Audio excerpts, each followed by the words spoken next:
Hi all, for today's notable game I have a fantastic game to show you from Wijk and Zee Netherlands tournament, very strong tournament which is being played right now between the 16th and the 31st of January 2016. Wesley So was white against Anish Giri. He kicked off with C4, the English opening. We have G6, so not committing the knight, keeps black flexible, the F pawn is kept flexible here. Knight C3, C5, G3, Bishop G7, Bishop G2, Knight C6, so symmetrical English opening. A3, but black does not keep the symmetry with A6 here. Black played D6. We have a rook B1, as though B4 is on the cards to gain an early space advantage.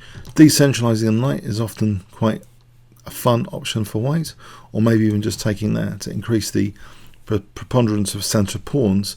Black stops this B4 with A5, pardon me, clamping down on B4. We have D3, and now black plays E5, so locking down that D4 square at a slight cost to the light squares, particularly D5. We have Knight D5 testing black a bit here.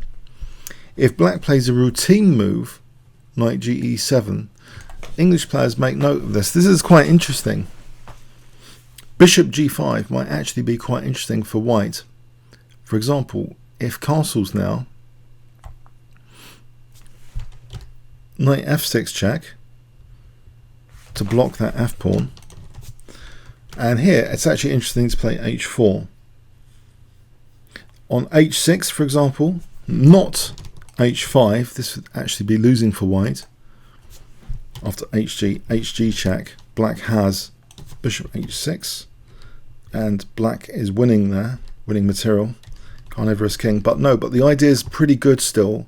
Don't have to play it on this, just play Knight F3 here. And this is a good position for white. For example, Knight F5, Knight H7, Queen E8, and we can take the rook. Or rook E8, we have H5 here, and this is a lot of fun, this position. Black is kind of losing the exchange. If Knight G8, we take the rook, and if takes here, this looks far too, this is an improvement on before actually. We have HG, this doesn't work as well as before. Rook takes H6. In this position we have either Knight takes E8 check, that's good enough, or Queen here is possible. Yeah, this is a very strong position. This is a forced mate.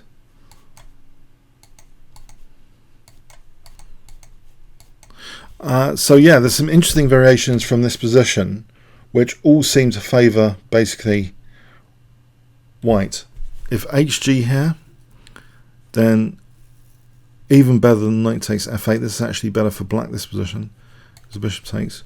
We actually first play H takes G, and this still is better for white now. White's threatening the discovered check. If here, in this position, white keeps an advantage, not by taking here, losing the knight, but actually using that F6 square now, Knight D2. And the knight's coming to E4 with great effect. Yeah, this, if F6, we have Bishop D5 check, and this is good for white. And if Knight H6, yeah, we can take here and we can reach a comfortable position. But yeah, it's like it's complicated variations.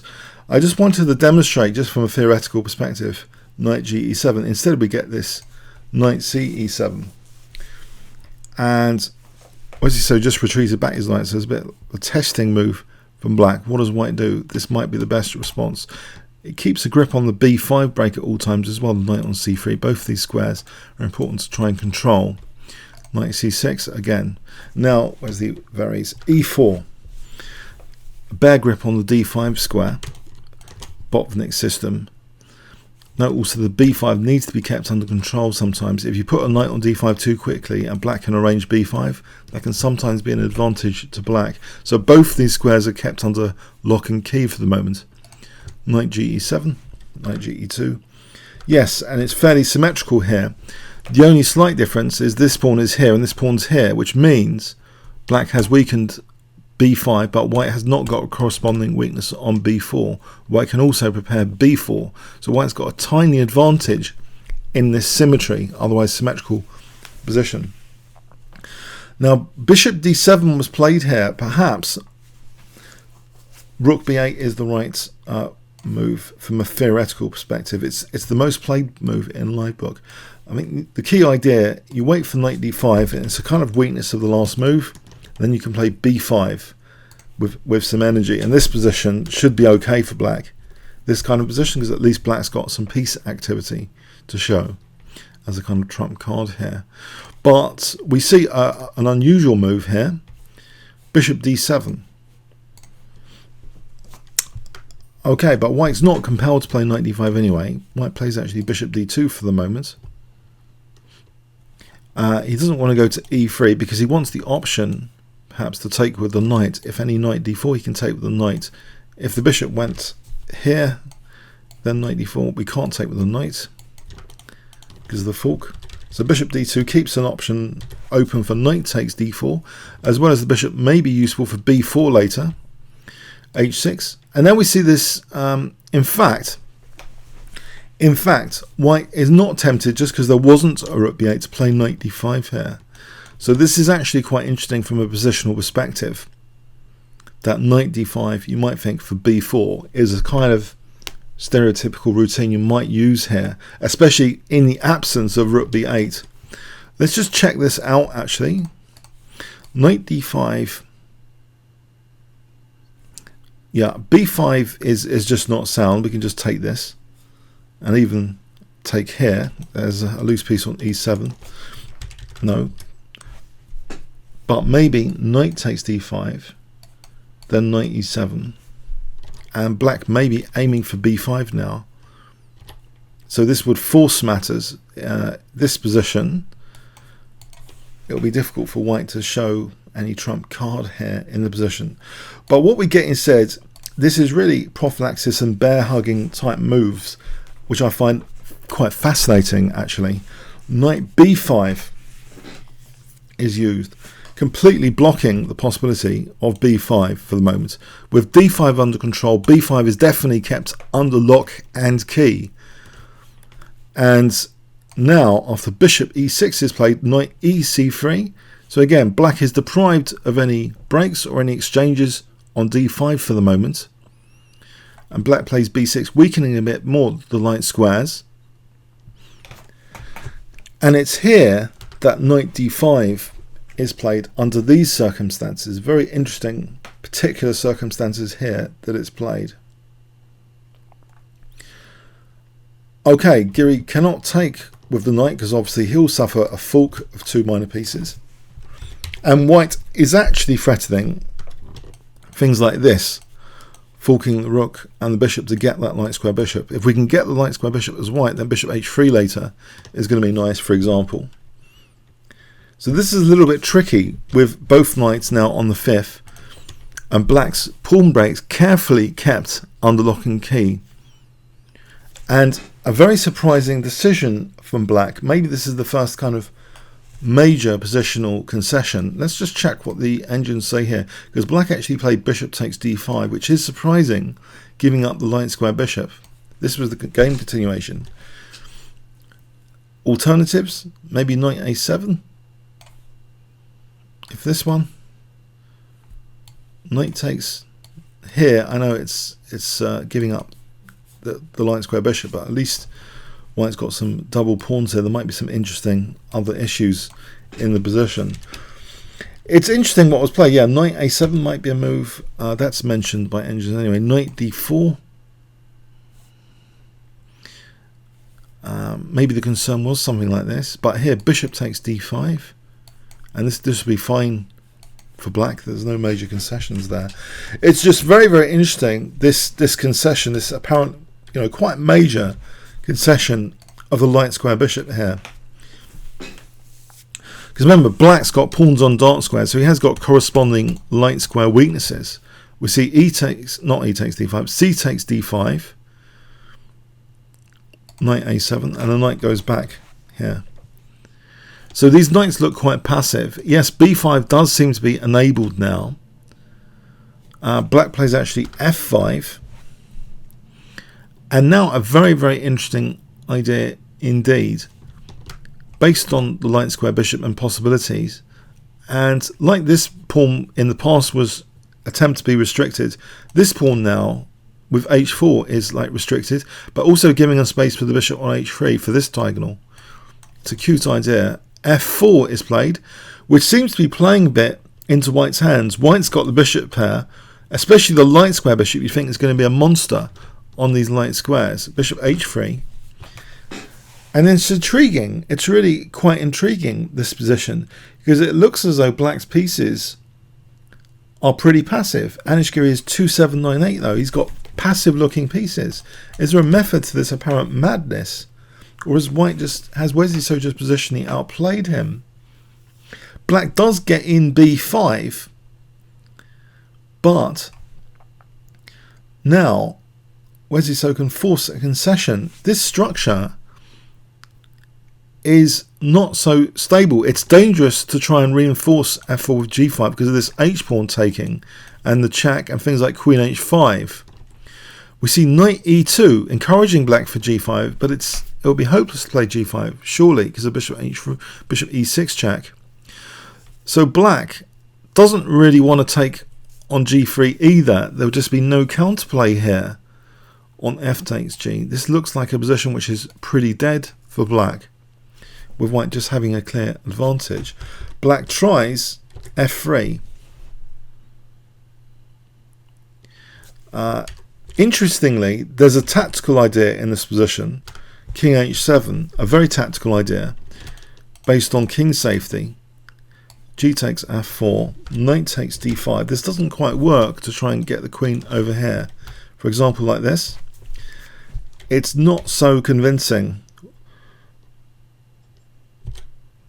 Not well, in this position, knight takes f4, Black might be okay with rook takes, but here knight g1, and White should be holding this against this sacrificial idea. For example, here queen g4 is going to happen, but that's just a very interesting alternative. But no, f3 is played, which pushes the knight back for the moment, but this pawn is now weak. Bishop g4 is immediately threatened to win the pawn. That's stopped with h5, which weakens g5, of course, and the diagonal a bit.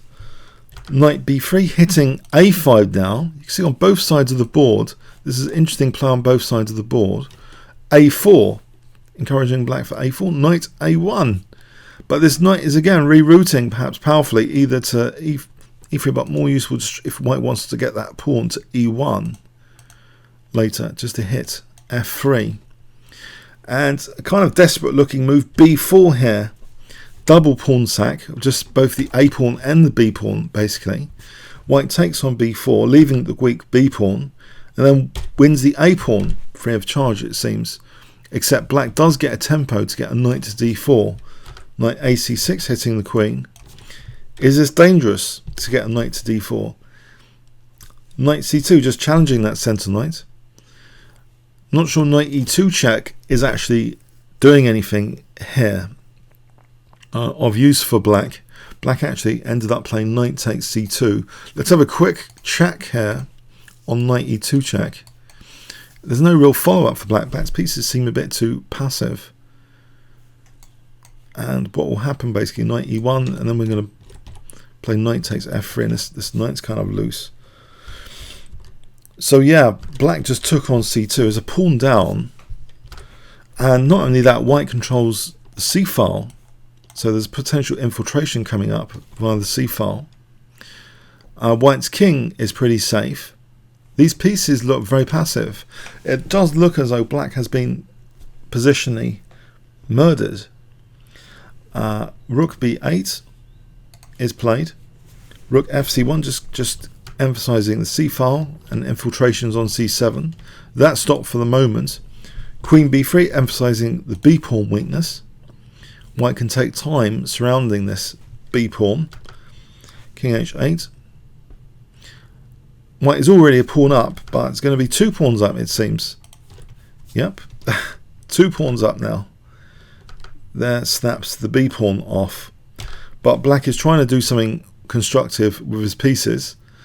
He's arranged now this battery for this sack on h4. It's a bit too little too late though. Rook c1, and here any sack on h4, there's things like rook c8 even, and then taking on f8. Black is a bit bound up here. This bishop takes h4 is not doing anything in this particular position, it would seem. Let's just check that 100%. Rook c8 is the key move here. This might give black some sort of counterplay, but even this position, it's actually no big deal apparently if white plays correctly. Yeah, white's pretty safe. But just to be on the safe side, you know, white's winning, doesn't want to take any risks at all. So queen e7, we see actually here queen b6, as though, yeah, bishop takes h4. Is that invited, that complication? Is it actually invited here? It is actually played. What else can black do? Because there's this infiltration on the 7th rank. But it's not a positional infiltration, it's more about king safety now. Rook c7 is played, and we see that it's more about king safety to make it actually mean something of great practical value here. It basically ends the game. Giri did actually resign here. He's got nothing. If his queen moves, then queen b7, and we're mating on h7. Let's just check this out here. Queen move, for example. Queen a7 or b7, doesn't matter. Rook h7, mate threatens. How does black stop that? Knight e7. It might actually be needed, to, given this defensive battery, to take here now. Okay, and if queen takes, we can take here and permit black. Queen takes h3 because we're getting a black's king. Yeah, quicker. Now there's no checks for black or anything. Here we're just going to be mating black pretty soon, winning tons of material. So anyway, yeah, it was quite a positional looking crush basically. So move 37, that's the end of that game. So the game fascinated me for the management of black's pawns on both sides of the board actually. The way the knight b5 first, then the other knight coming to d5 carefully. Stopped a lot of interesting possibilities for black, like taking in a quick b5. And then over here, managing the g pawn as well as the b pawn later with h4. So not only the light square bishop advantage, but black not even able to come at white aggressively with g5 later without great punishment. So it seems as though Anish Giri didn't really have much counterplay in this game. He had passive pieces, and it looks as though the position went south for him basically when he gave up the light square bishop from a fundamental point of view. But at this level, you know, players are so incredibly resourceful. It's still fascinating how the counterplay is kept to a minimum. Wesley So was winning pawn after pawn, but the infiltration to the 7th rank was really a knockout blow to get to black's king. That sealed black's fate totally. That was the end of the game. I hope you got something from this. Comments or questions on YouTube. Thanks very much.